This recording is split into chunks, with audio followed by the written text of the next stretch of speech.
In the shifting shadows of the Misty Mountains, where the wind hisses through the heather and the stone giants still hurl rocks in the high passes, there once dwelt a being of such singular power and mystery that even the wise were hesitant to categorize him. He was a creature of dual natures, a man who could walk as a bear, a hermit of the wild who served as the last bulwark against the encroaching darkness of the north. Welcome to Echoes of Middle-earth. Today, we're descending into the vales of the great river Anduin to uncover the legend of Beorn the Skin Changer. From his enigmatic origins to his thunderous intervention in the Battle of 5 Armies, and finally to the legacy of the Beornings who held the line during the War of the Ring, this is the story of the most formidable guardian of the Wilderland. To look upon Beorn was to see the very essence of the ancient world made flesh. When Bilbo Baggins first encountered him, he saw a huge man with a thick black beard and hair, and great bare arms and legs with knotted muscles.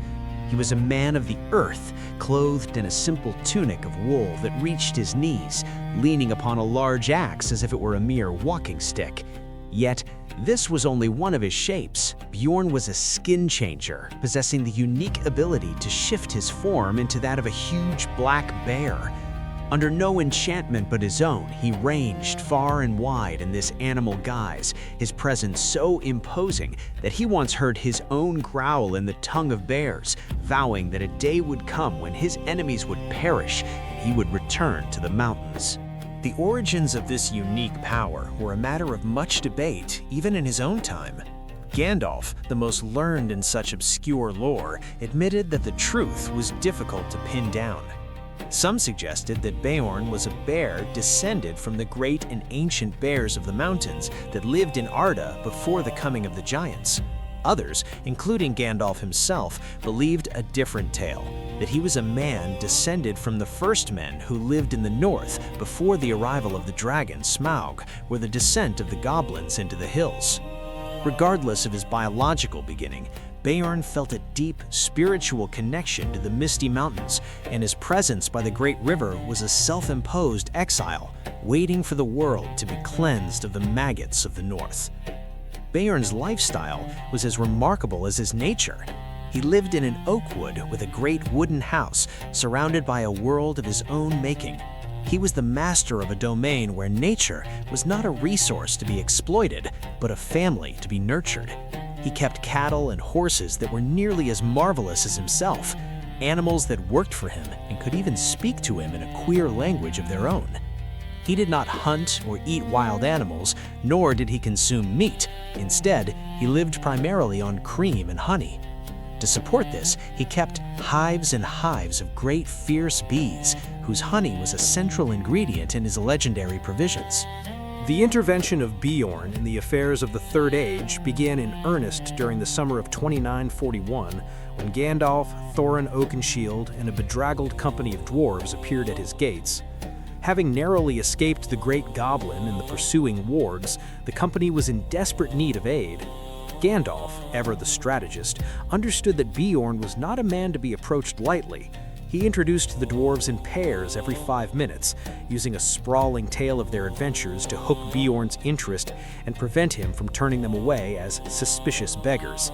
Beorn's initial coldness was not born of malice, but of a hard-won distrust. As he told the company, if you lived near the edge of Mirkwood, you would take the word of no one that you did not know as well as your brother, or better. To verify their story, Beorn vanished into the night in his bear form, traveling quickly back into the mountains. There, he discovered the truth. He caught a warg and a goblin wandering in the woods and forced from them a confession. The goblin patrols were indeed hunting the dwarves, and their rage was fueled by the death of the great goblin. Beorn's response was a terrifying display of his fierce enemy nature. He returned to his hall with a goblin's head stuck outside the gate and a warg skin nailed to a tree. Once his friendship was won, Beorn became the company's most essential ally. He provided ponies for each dwarf and a horse for Gandalf, lading them with food designed to last for weeks, nuts, flour, sealed jars of dried fruits, and his secret twice-baked cakes. These cakes were so potent and strengthening that they could sustain a traveler on a long march with only a small portion, a precursor to the elven lembas, though they had a tendency to make the consumer very thirsty. Beyond physical supplies, Beorn provided a strategic path, advising them to shun the main forest road and instead take a little-known pathway through Mirkwood that led straight toward the Lonely Mountain. Even after the company departed his lands, Beorn did not fully abandon them. As they rode toward the forest gate, Bilbo's sharp eyes caught a glimpse of a shadowy form of a great bear prowling along in the same direction. Gandalf revealed that Beorn was watching them each night, not only to guard them, but to ensure they kept their promise to send his beloved ponies back.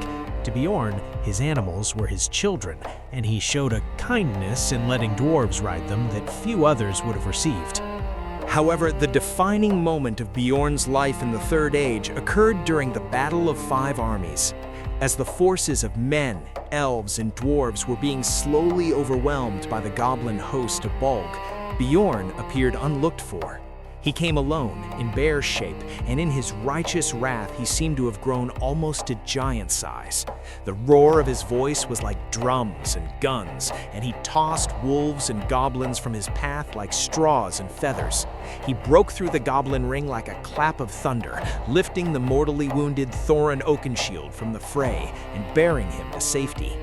Returning with redoubled fury, Beorn pulled down Bolg himself and crushed him, leading to the utter dismay and rout of the goblin army. In the wake of this victory, a new peace came over the edge of the wild.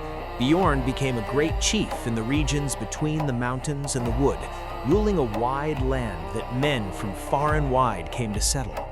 He hosted Bilbo and Gandalf for a warm and merry Yuletide, where the halls were filled with the fragrance of a springtime that seemed to bloom even in high summer.